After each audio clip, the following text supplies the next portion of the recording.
In the headlines, Court of Appeal delivers judgment in Osun State governorship election.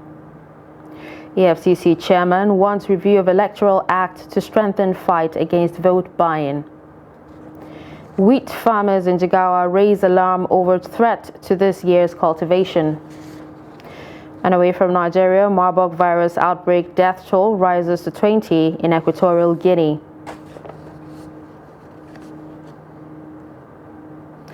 Hello and welcome to Trust News Update. I'm Darshan Hussaina Usman.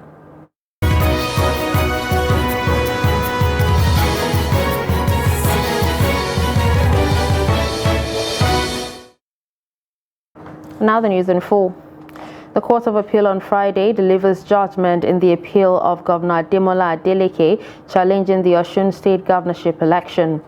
A three-member panel of justices, headed by Justice Muhammad Lawal Shaibu, had earlier reserved the appeal for judgment after the arguments of both Governor Adeleke's lawyers and former Governor Gboyega Oyetola.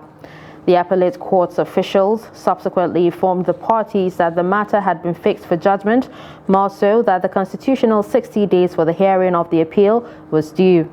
Adeleke had appealed the judgment of the Osun State Governorship Election Petition Tribunal, which nullified his election. The election tribunal ruled in favor of Oyetola by holding that he proved the allegation of overvoting in some of the polling units. Chairman of the Economic and Financial Crimes Commission, Abdurrashid Bawa, wants a review of the Electoral Act to expand the scope of the anti-graft agency's role in tackling the menace of vote buying and selling during elections. The EFCC boss, who raised the concern while hosting management of Media Trust Limited, also promised to work with Media Trust platforms to reach out to Nigerians on the Commission's anti-corruption crusade. The report. Recounting the EFCC's battle with perpetrators of vote buying and selling at the just concluded elections, Abdurrashid Bawa wondered how politicians employ means of evading operatives to commit electoral crime, just as he lamented the limitation of the agency in dealing with the situation due to lack of adequate provisions in the Electoral Act. Provisions of Section 126 of the Electoral Act,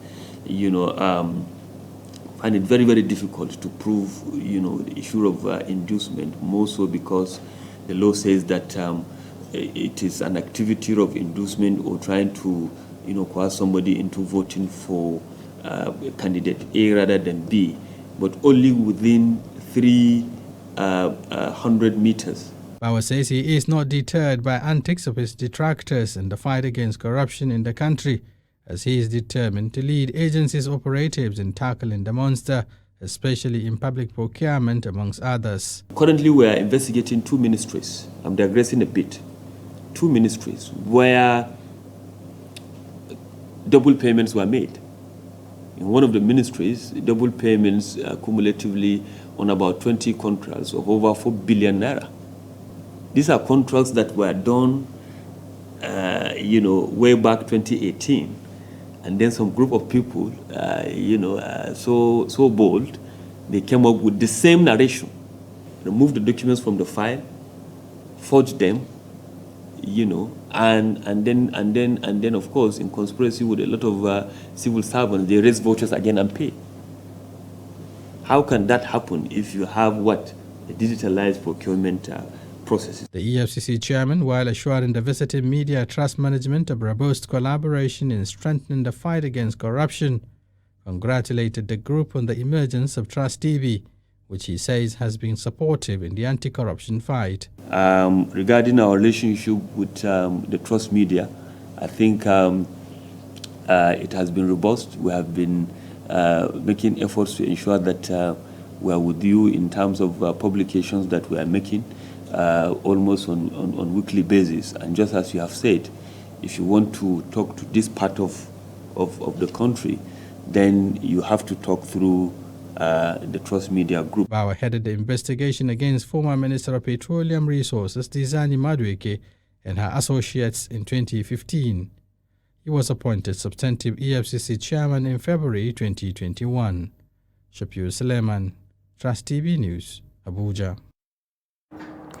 People's Democratic Party women and youth support groups in Kaduna State have staged a peaceful protest against the outcome of Saturday's governorship election results in the state. The group expressed dissatisfaction with the Independent National Electoral Commission over its inability to make reference to its portal where they claim the results is in their favor. The group also lamented on the issues of results cancellation in many local government areas during the election, adding that if issues like these are addressed, the outcome will be in their favor. The group says it has written to INEC for the immediate review of the governorship results in order to know who the people of Kaduna State voted for. We are still standing with our own heart, and we are very bitter in our heart because of what is happening. They asked us to come and vote, and they have given the person that they want. Why did they tell us from beginning that we should come and vote? At least if the Electoral Act, everybody knows that the Electoral Act stipulates that once the margin, the difference in the margin is below the cancelled vote, that vote should even be declared as inconclusive. That is even regardless of the fact that so many of our votes were deliberately reduced in various local governments. Now we said they should refer to the RF, which was created by the INEC. It was INEC. RF is not PDP's property. It's not anybody's property. This was what they used the taxpayer money of over 300 billion to put in place for this same purpose. And then you are jettisoning it just to serve a particular interest. As a body to do justice for the right people that win this election. That's what we want. Yes, I'm confident that the court is going to do justice because I know that God will stand in the courts. Residents of Lagos State have resolved to stay united and foster the spirit of oneness despite ethnic sentiments and divisive rhetoric that characterized the 2023 elections in the state. They made this known while reacting to the just concluded 2023 general election in the country, especially in Lagos State. The report. In the build-up to the March 18 governorship and House of Assembly election, tensions were high in Lagos and campaigns for the state's top job degenerated to racial and ethnic slurs. Issues of identity crisis and originality in terms of family heritage dominated social discussions to the extent that parties physically assaulted themselves. But with the elections now won and lost, residents of Lagos State have resolved to heal and promote the spirit of brotherliness despite differences in tribe and tongue. On my side in the Ikeja here, we voted for the party because all of us belong to APC. That's the area I'm going to talk about it. So, but other local government, they complained that they did not vote for the right person they wanted to vote for. But, well, it has gone. So everybody should take it like that.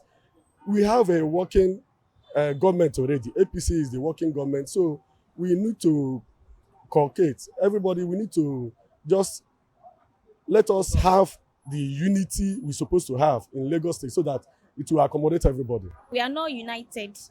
Like we are always saying one Nigeria, but when the election is around the corner, some people will be saying Yoruba, Hausa, Igbo. If you are Yoruba, you have to vote for Yoruba. But what I think is that the problem that Nigeria is facing right now is not about tribe anymore.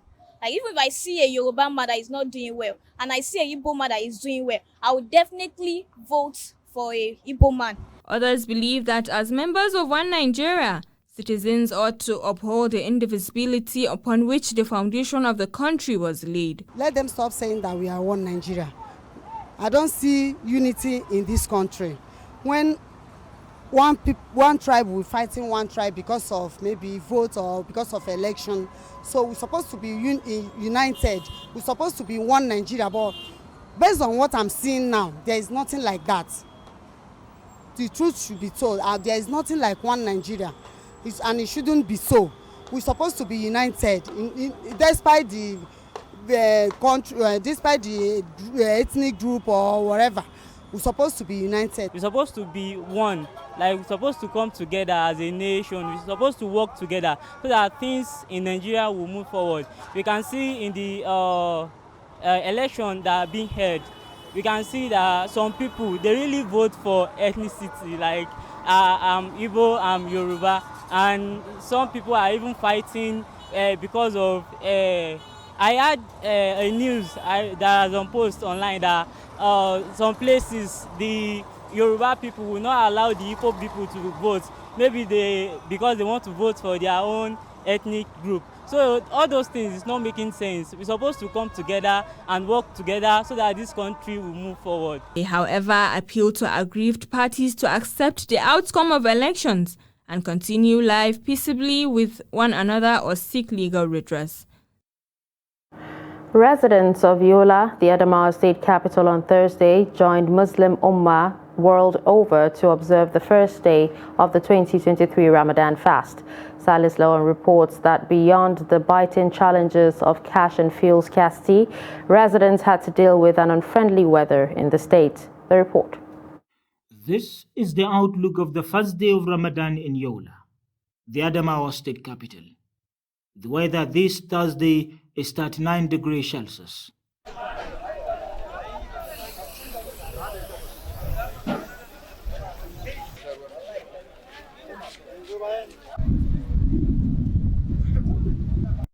Businesses are on the move.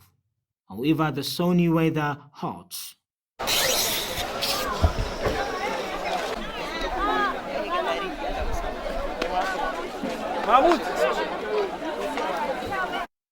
Ramadan is the holiest of all months when the adherents abstain from food, drinks, and all worldly pleasures, in order to forge closer ties with Almighty Allah.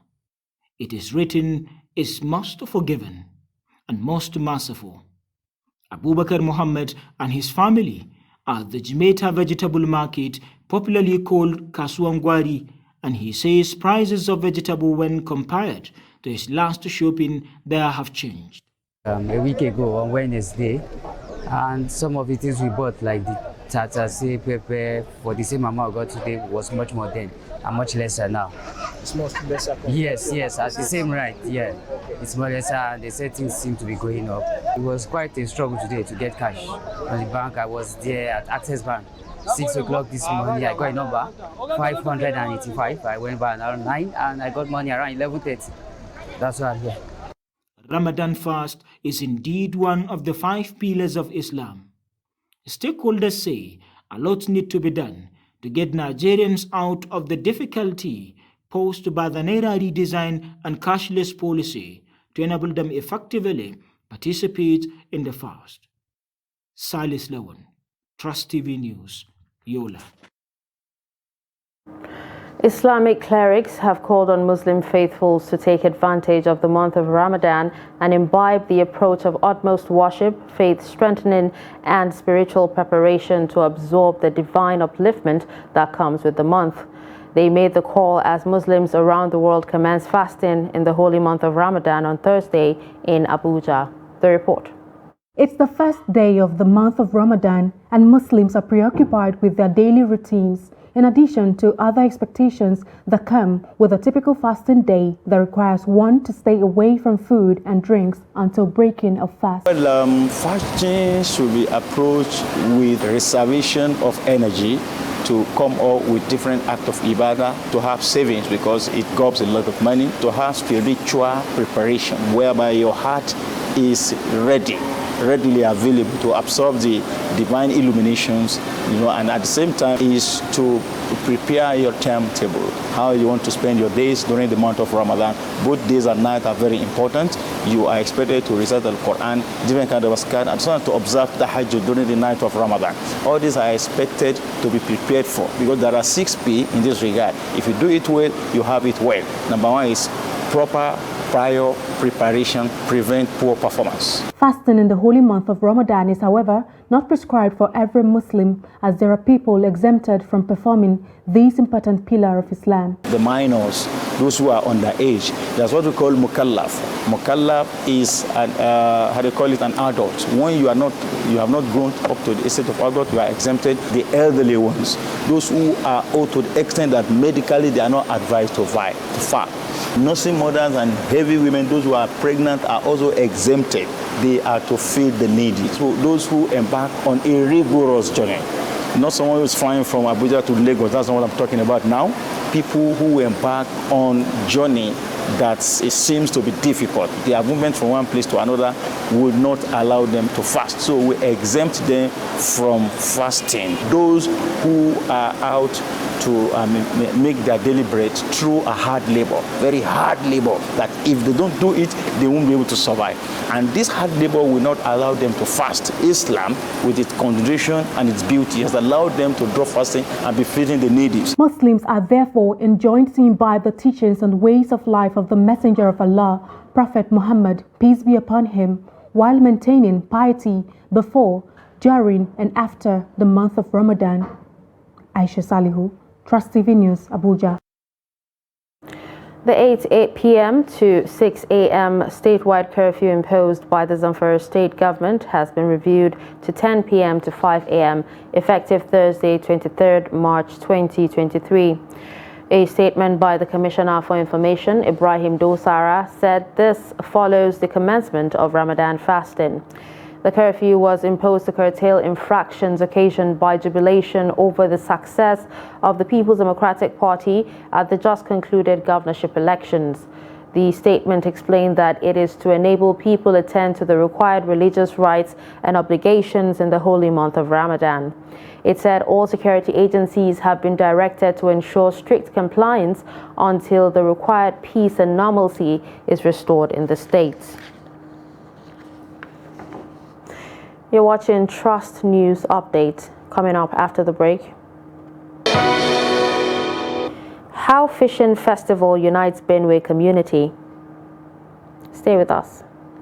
Are you a creative, a videographer, producer, or content creator? Trust TV is calling for entries for a short documentary and skit competition. To qualify for this entry, send your short documentary or skit of not more than 5 minutes on health or any social-related issues to creatives@trusttv.com. Using this format, title, duration, first name, phone number, and a summary of the production of not more than 1 paragraph. Winners will be engaged for production for Trust TV, and prizes will be won by the overall winner and the first and second runner-up. Opens from 19th March 2023 to 31st March 2023.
Trust TV, documenting the Nigerian story.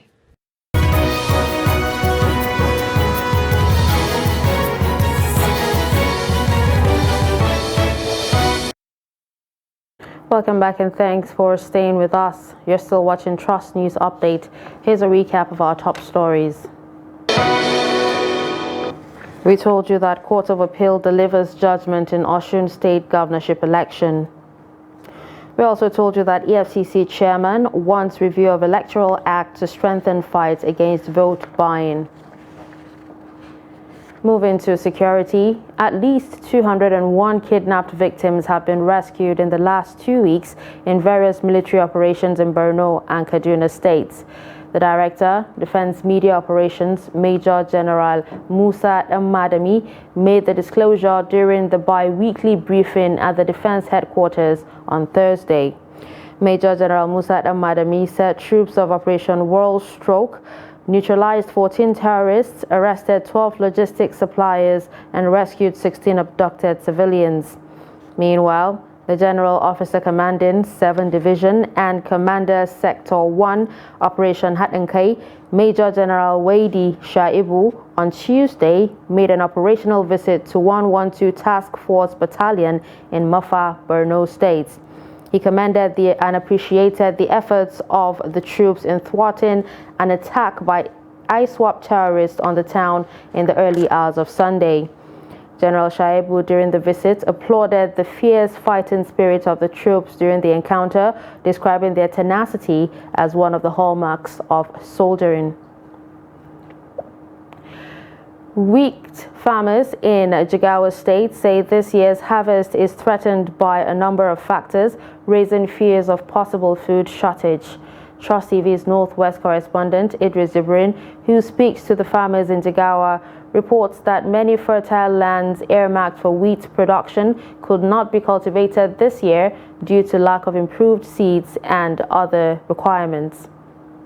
Annually, Aliko Umar used to be assisted with improved seeds, fertilizer, irrigation machines and other wheat farming equipment by the government. But 2023 wheat farming season seems different. Most of our farmers are very willing to farm, and they have done a lot.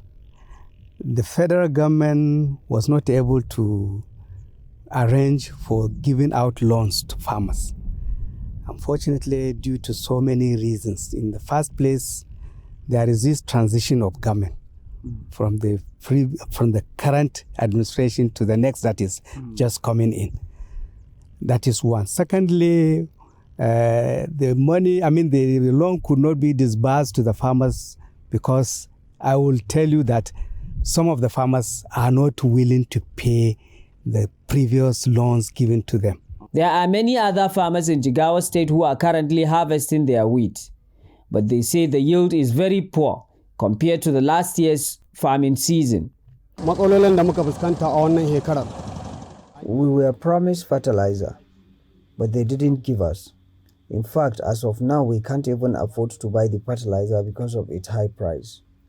In most cases, we don't even get money to pay our workers. Babu cash. According to the Wheat Farmers Association in the state, the inability of government to assist in this year's wheat farming, the CBN new Naira policy, among other problems, have worsened the situation this year. While the only thing is to give thanks to God, because farmers in Jigawa State, like always, have tried their best to farm. But unfortunately, there were promises made which are not fulfilled. They promised to give them loans so that they can improve the wheat farming, but they didn't give them. The implication of this has already led to an increase in the price of wheat across many parts of the country. And there are growing concerns that many farmers may stay away from wheat cultivation during the forthcoming wheat season farming, unless, of course, government provides them with certified seeds and other farming equipment. Idris Jibrin, Trust TV News, Jigawa. In order to sustain peaceful and harmonious coexistence amongst themselves, villagers under Fada in Guma local government area of Benue State have resolved to share a fishing festivity. Men, women and the youth gather at the river once every year for the fishing festivity, which has now become a ritual for promoting peaceful living. Jimmy Adzande reports. Fada is an island community in South Kansu ward of Guma local government area in Benue State. According to the inhabitants, the resolve for festive fishing in the axis of River Logo is to promote communal living and for economic advantages. The men, women, young and old have come out in their numbers for the festivity, which many describe as unique. It is strictly an internal peace mechanism. Fishing festival is an opportunity for our people from different communities to come together and gather as a family, so that in the end of the day, they will have food to put on their table, and they will have money for them to take care of some of their financial problems. If you have a chance to come to my land, come especially within this particular season between March and April so that you come and participate in this fishing festival and see how our people celebrate and what nature has given to them. The further villagers are not allowed into the river for fishing until it is formally announced by the custodians, who extend invitation to all the surrounding villages. According to the inhabitants, no one is prevented from fishing. With this peace initiative, the communities have continued to live happily for decades without violence. This is a yearly festival and a platform that unites people from all villages in Fada. We have been on this for long and it has healed our people. I'm always happy to attend and participate in this festivity as a son of Saf. It brings joy and economic advantage to our people. I go fishing with this net with the assistance of my son. It is a worthwhile experience and everyone is happy. The crisis over natural resources like rivers for fishing and land for cultivation are regular occurrences in Tiv Nation. However, useful peace-building mechanism like this communal fishing encourages mutual living. The villagers said through this gathering, intermarriages are made possible and differences negotiated for harmonious coexistence. Away from Nigeria, and in health, the World Health Organization said the death toll from the Marburg virus epidemic in Equatorial Guinea has risen to 20, with Malabo reporting 6 more deaths in 10 days. The cases of this hemorrhagic fever, which is almost as deadly as Ebola, have spread from the province of Kaintem, where it caused the first known deaths on 7th January, to Bata, the economic capital of this small Central African country, which is partly an island and partly a continent. WHO in a statement warned that this expansion suggests wider transmission of the virus and requires intensified response efforts to avoid a large-scale epidemic and loss of life. The epidemic is now raging in 3 of the 4 mainland provinces from the east to the Atlantic Ocean. Tanzania also announced on Tuesday the start of a Marburg epidemic with 5 deaths. The virus is transmitted to humans by fruit bats and is spread in humans through direct contact with bodily fluids of infected people or surfaces and materials. The case fatality rate is up to 88%. There is no approved vaccine or antiviral treatment for this virus. However, supportive care, oral or intravenous rehydration, and treatment of specific symptoms increases the chances of survival. And finally, in sports, head coach of Nigeria's Super Eagles, Jose Peseiro, has insisted that his team won't beat Guinea-Bissau if they don't give their maximum. Peseiro's men will on Friday evening face Guinea-Bissau in the 2023 Africa Cup of Nations qualifying fixture at the MKO Abiola Stadium in Abuja. Speaking at his pre-match press conference in Abuja on Thursday, Peseiro said Guinea-Bissau was at the last AFCON, where they currently have 4 points after beating Sao Tome and drawing with Sierra Leone. The kickoff time for the match is 5 p.m. And with this, we've come to the end of Trust News Update. Don't forget to follow us across all our social media platforms. I'm Darshan Husseina Usman. Thanks for watching.